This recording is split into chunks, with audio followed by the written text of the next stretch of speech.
So mga Alaskadora at Yan. Alaskadora, itaas ang mga kamay ng ipinanganak kahapon. Wagay, Oy, wala. wala. Pinanganak kayo kahapon, di ba wala naman sa atin ang pinanganak kahapon. Siya lang. Di ba? Kaya naman kapag narinig natin na ang Vice Presidente ng Pilipinas ay may 3.78 bilyong transaksyon na dumaan sa kanyang mga bank account habang ang declared net worth niya ay 88.5 million lamang, hindi yan simpleng usap-usapan ng mga lasing sa kanto. Di ba? Oo. Hindi yan marites. Math yan. Hindi yan chismis. Check and verified yan. And math, as Professor Guido knows, mga kaibigan, walang kinikilingan yan. Hindi yan dilaw, hindi yan pula, hindi yan asul. Numero yan. At ang numero hindi marunong magsinungaling. Pero syempre, kailangan ilagay sa tama at makatotohanang konteksto. So let's be fair, meron tayong panata sa katotohanan. Siyempre. Sa set ng 4 alas. Kaya panindigan natin.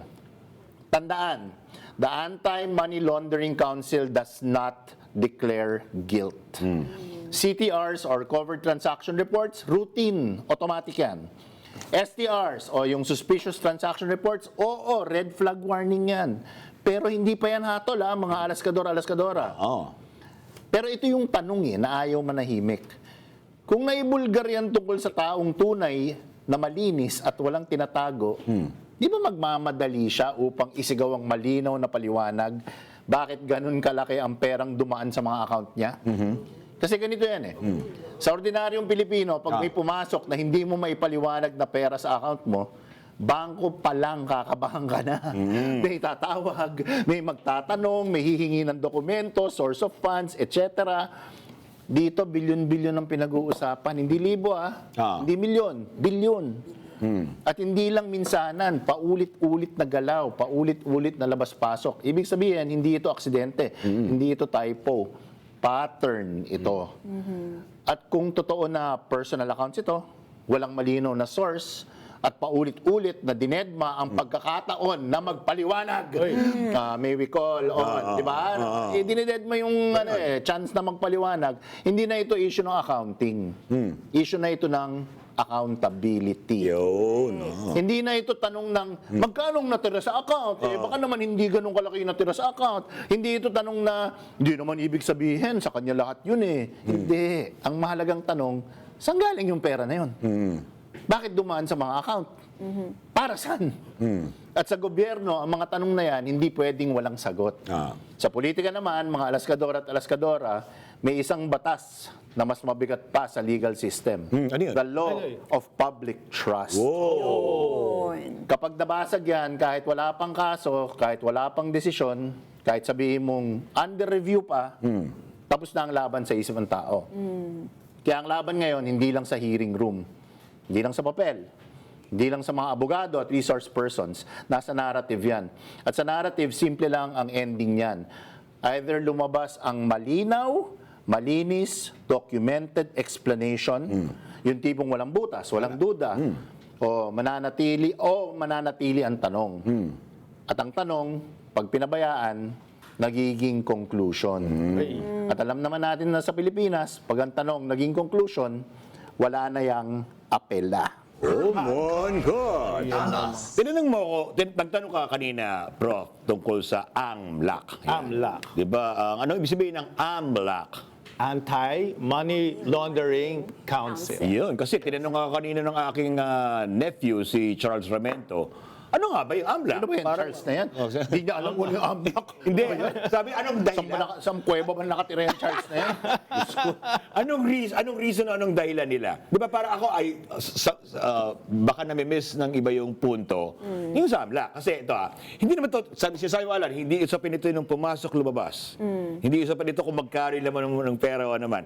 Kaya nga, Money Laundering Council. So what is money laundering in the first place? Yun ang tanong kasi marami din nilinaw yun sa impeachment, diba? Ano ba yung paglo-laundry? Yan, laundry. ng pera? Nilalabhan nila.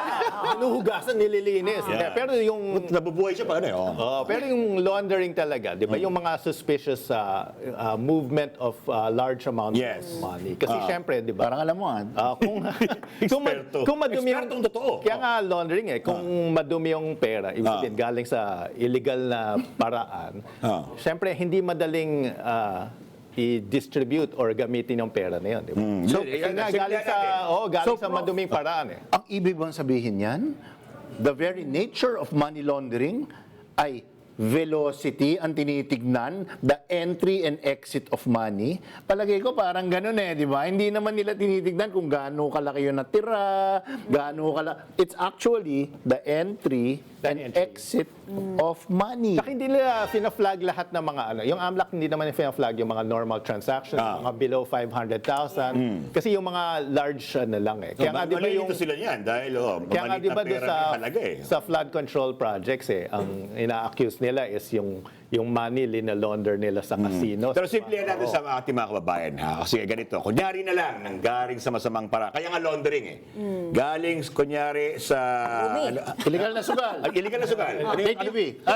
Droga, ganon. Droga. Meron kang 100 milyon Yan. na kinuha mo sa illegal na sugal. Yan. Paano mo kaya siya lilinisin? Yan. O ilo-launder? Para o gagamitin. Kailangan ipasok mo yan sa isang lehitimong institusyon, like ang bangko. Oh, diba? bibili ka, not necessarily. Not Tatanungin ka ng... magpa-flag ka na Kasi ng 500,000. ng source of funds. Unti-untiin mo. Yun. Yung galing sa Pogo, yung kung ano man. Lalagay mo doon, unti-unti. Freudian slip. Kapag nilagay mo yan sa bangko, o di legal, ito na. Nasa loob ng bangko mo. Magiging legal na kasi siya. Pero Nasa kailangan bangko mo siyang gawing legal nga na maging pag walang question. So dapat yan, ilalabas mo. Yes. Yan. Diba? Pag nilabas mo sa bangko, legal na siya. Yun. Na-launder na siya. Malinis na siya. Malinis na siya. Quote unquote. Yan. Kaya may mga nagbabanggit na pwedeng pass-through lang. Yung pass-through nga, yun Yung nga yung proseso Yun ng yung definition. definition and spirit of laundering. Laundering. So now, at this point, I would like to give a doctorate course on money laundering. Wow. Joke lang. Wala akong Master alam dyan. class. Alan Herman Wala master akong class. alam dyan. Ilang daang milyon ba ang kailangang i-launder, Alan, para masabihan kang launderer? Your Honor, I invoke my right against self-incrimination. I don't want to answer that question. Yan! Hilig eh. Yan. So yun, Lovely, kung ganun nga, ang tanong ng taong bayan, di ba parang, siyempre kailangan mong managot o kailangan mong at least magpaliwanag. Anong kahalagahan ba nito na sa ating taong bayan? Di ba, masyadong heavy yung bibigyan mo ng financial institutions, masyadong heavy yung bibigyan mo ng mga technical terms. Ano bang kailangan talaga ng taong bayan based on mga nagtatanong din sa'yo? Well, kailangan maintindihan kung bakit ba talaga natin kailangang marinig ito. Bakit nililitis, bakit may impeachment. Kasi kailangan maiparating sa taong bayan na this is about the Filipino people, this is about our money. Pera natin ang pinag-uusapan Correct. dito. Oo. So, kailangan talaga na pag may mga, questionable transactions dyan at saka hindi nagmamatch na mga, kung like palusot, Yan. dapat talagang ipaliwanag. Kasi karapatan nating malaman, kahit pa hindi supporter, kahit pa hindi lang naman supporters ang taong bayan, di ba? Correct. So kailangan talaga. Taxpayers. Yes, we are taxpayers and we deserve to know kung saan napunta ang ating pera. Oo. Pero to be fair, pwede naman kasi yung sabi ang explanation ng To iba. be fair to whom? To be fair to to be fair to all sides. yan. Ang sinasabi naman ng iba ay baka naman galing sa legitimate businesses. Oo naman, dapat ganun. And kung ganun, sana, syempre, ilabas nila yung mga detalye para mapatunayan Again. na galing sa legitimate. Kasi wala namang masama eh. Kumita ka sa business mo, sa law firm mo, na million piso. Manawagan ka, Prof. Panawagan mo yung sinasabi mo. Magpanawagan ka sa kanila. O sige. Hindi, Sa I mga hindi mean, naglalabas. anong hindi naglalagay? Okay. Nalito ako. Well, Prof, there's nuances there. Yes okay. and no. Yes, tama. It doesn't necessarily mean na illegal na. illegal yan, or there's fraud.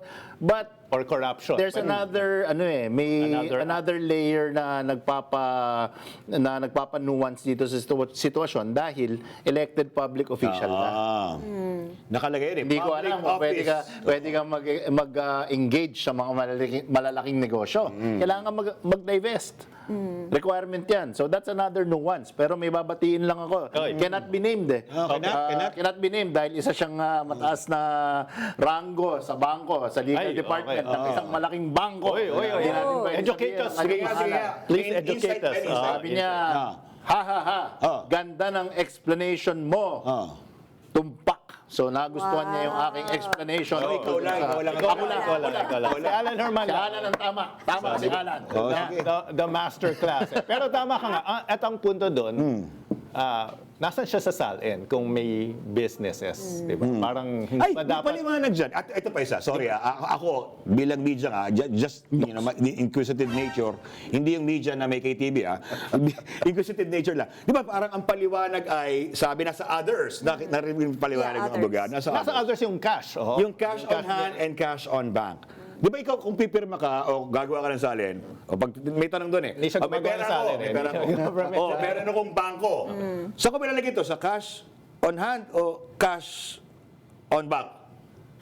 Hindi ko ilalagay sa others. Kasi may option eh. Yes. Ito ba actually ito yung isang tanong ko na nalalabuan ako. Kung nakalagay siya sa others, ba't ang total mo is yung plus million pa rin? Di ba dapat mas nadagdagan? Kung may 88 million ka sa salin mo tapos may others, so may 1 million ka sa cash in bank o cash on hand, di dapat 89 million ang total. Tama ba yun, Doc? Sa tingin mo? Hindi, pero alam ko yung 88 million kabilang na yung others. Yun nga, sasabi ko. Nakatotal na so, siya nakatotal na pala. Kung yun ang paliwanag, ha? Kung yun yung na pati paliwanag, yung pera niya. others na. Oo. Kasi yun na yung dapat total ng assets minus liability. Ngayon, pwede niya sabihin na malaking utang niya, meron siyang 100 million na utang, at pero naka-reflect yun. So, ibig sabihin, kung yun ang paliwanag ng abogado, yun ang pera, yun ang ari-ari niya plus pera niya. Plus Tama? pera minus yung mga utang niya. Correct. So net na yun. Net na dapat yung ano. Yung, So, kung matutuloy ang impeachment, yun ang pera niya, ilalahad niya. Tama? sabi naman ng Vice President na true to katotohanan daw lahat ng declared niya na SALN. Okay. Again, it's like the may kapitbahay ka na it's in certain weeks, dami-daming sasakyan na nagdadatingan, pumapasok sa garahe, odd times of the day. Hindi ibig sabihin na may kababalaghan na nangyayari. Pero siguro naman bilang kapitbahay sa isang homeowners association, may right ka magtanong. May right Yes. Ano yan? Yeah. Bakit ano? At dapat i-explain nila. Yes. Yes. So Yung kapitbahay. it's not a parang proof of a particular crime, but Yes. it's not innocent either. Yes. Diba? At saka Or para at sa least it demands explanation. Exactly. At saka syempre pag yung politiko na sinusuportahan ko ay may allegations against her, mas gusto ko nang magpaliwanag Ano, siya. oo. Kasi parang ano ba, naloka na ako sa kakapagtanggol sa'yo, pero ikaw ayaw mong ipaliwanag ang sarili mo. Wala na. Nahirapan na ba? Tumakbo, hindi maglakad, magpaliwanag, di ba? Oo, exactly. If that was the case, di ba? If I was that guy in that neighborhood, di ba, magta-town hall meeting ako, sasabihin ko, hindi, dahil ang negosyo ko, ganito, tumahimik kayo, mga kapitbahay. Yeah. Pero kung hindi ako magpaliwanag, there will always be that lingering question. Yes. Pato alas! Hindi ka